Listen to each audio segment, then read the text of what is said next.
Israel ini kalau ngomong manis sekali. Bibirnya diplomasi, tapi tangannya perang. Di depan kamera bilangnya negosiasi. Delegasi dikirim, meja perundingan dipajang. Tapi di lapangan, bom tetap jatuh. Rumah rata. Gaza hancur. Darah mengalir. Nah, ini yang dibongkar Emir Qatar. Kalau Israel benar-benar serius mau negosiasi, kenapa pemimpin Hamas diburu dan dibunuh? Kalau sungguh peduli soal Sandera, kenapa justru rakyat sipil yang dihantam? Itu artinya negosiasi cuma topeng. Sebuah alat untuk menenangkan opini publik, tapi di balik layar tetap jalan. Gaza harus dibuat tak layak huni. Sejak Oktober 2023, lebih dari 36.000 orang di Gaza terbunuh. Mayoritas perempuan dan anak-anak. Lebih dari 80.000 luka-luka. Serangan udara menghancurkan 300.000 unit rumah, membuat hampir 2 juta orang kehilangan tempat tinggal. Gaza berubah jadi neraka. Apakah ini jalan menuju pembebasan sandera? Tidak, ini strategi untuk mengosongkan Gaza. Israel selalu jual narasi. Kami negara demokrasi kecil dikepung musuh. Tapi realita, mereka sedang membangun apartheid modern. Coba lihat, sejak 2007, Gaza diblokade total. Listrik hanya nyala 3-4 jam per hari.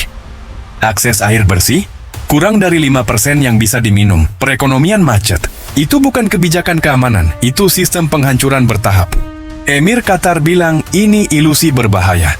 Karena dunia dikondisikan untuk melihat Israel sebagai korban. Padahal korban sesungguhnya adalah 2 juta orang Palestina yang hidup dalam penjara terbuka. Pertanyaan paling pahit, siapa kasih ruang? Jawabannya, pemimpin Arab sendiri. Lihat normalisasi hubungan lewat Abraham Accords tahun 2020. Uni Emirat Arab, Bahrain, Maroko, Sudan, semua menandatangani kesepakatan dengan Israel.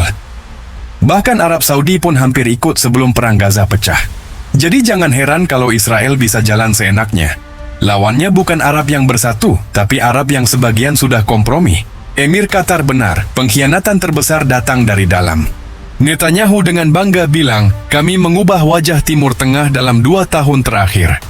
Itu bukan omong kosong, itu pengakuan. Fakta, Israel kini punya akses intelijen, ekonomi, bahkan militer ke negara-negara yang dulu disebut musuh. Sistem keamanan Arab, Bokor, basis pencegahan Arab, yang dulu dibangga-banggakan ternyata kosong. Negosiasi sama dengan senjata perang. Bagi Israel, negosiasi hanyalah panggung. Contoh, di bulan April 2024, Israel kirim delegasi ke Kairo untuk negosiasi pembebasan sandera. Kamera liput, publik Israel tenang. Tapi di saat yang sama, serangan udara justru meningkat. Gaza Utara dibombardir, Rafah diserang. Jadi negosiasi bukan jalan damai.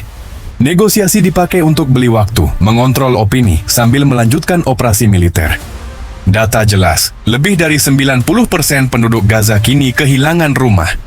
2 juta orang hidup di kamp pengungsian darurat. Listrik mati, air mati, RS hancur. Kalau hidup sudah tak mungkin, rakyat akan pergi. Kalau rakyat pergi, tanah kosong. Dan tanah kosong inilah yang jadi target blueprint Israel. Gaza hanyalah langkah pertama. Ujungnya, kawasan Arab jadi lingkar pengaruh Israel. Emir Qatar menyebut itu mimpi berbahaya, atau kalau kita bilang itu skenario terencana. Siapapun yang melawan dicap teroris, antisemit. Padahal siapa sebenarnya jalankan teror?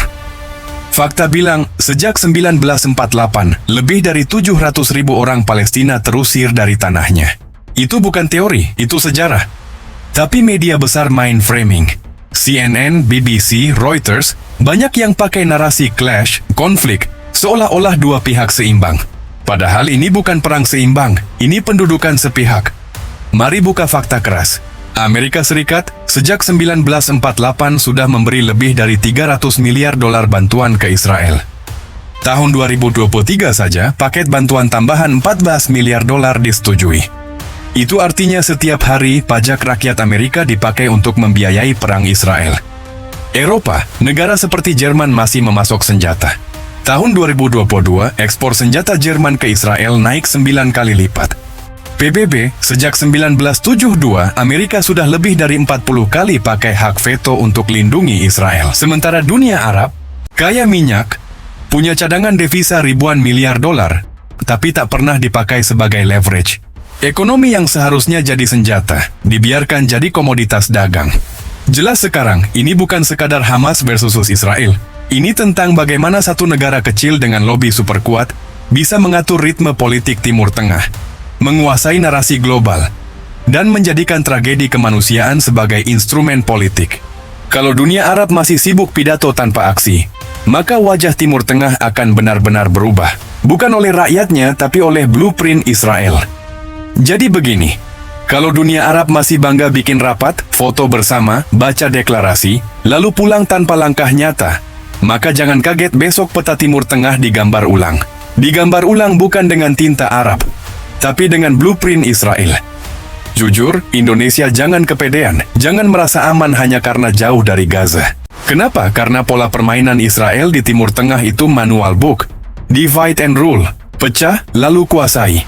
Arab pecah, Israel masuk. Palestina dilumpuhkan bukan karena lemahnya rakyat, tapi karena lingkungannya yang kompromi. Indonesia bisa kena skenario yang sama. Caranya? Pecah politik dalam negeri. Masyarakat dibuat ribut terus, dipolarisasi, saling curiga. Ekonomi digadaikan, SDA dikeruk investor asing, utang ditumpuk, rakyat sibuk bayar cicilan. Media dikuasai narasi global. Isu besar ditutup-tutupi, diganti drama receh. Elit digoda. Janji investasi, utang lunak, jabatan internasional, bikin sebagian penguasa rela kompromi. Kalau itu dibiarkan, jangan kaget besok Indonesia jadi pasar, bukan pemain. Jadi objek, bukan subjek. Ingat, Israel bisa bebas bergerak karena lobi mereka di Amerika kuat. Mereka punya akses ke kekuatan ekonomi, politik, media. Indonesia kalau masih sibuk rebutan kursi dan lupa bikin basis di teren, jangan bermimpi bisa tahan tekanan global. Indonesia harus belajar dari Palestina. Jangan menunggu rumah terbakar baru sadar air penting. Jangan menunggu kedaulatan digerogoti baru sadar nasionalisme bukan sekadar slogan. Kalau Indonesia masih hobi pesta demokrasi tanpa isi, masih senang bikin proyek mercusuar tanpa pikir kedaulatan energi dan pangan, maka nasibnya bisa sama. Jadi pion, bukan raja. Jangan kira tragedi Gaza jauh, itu alarm keras.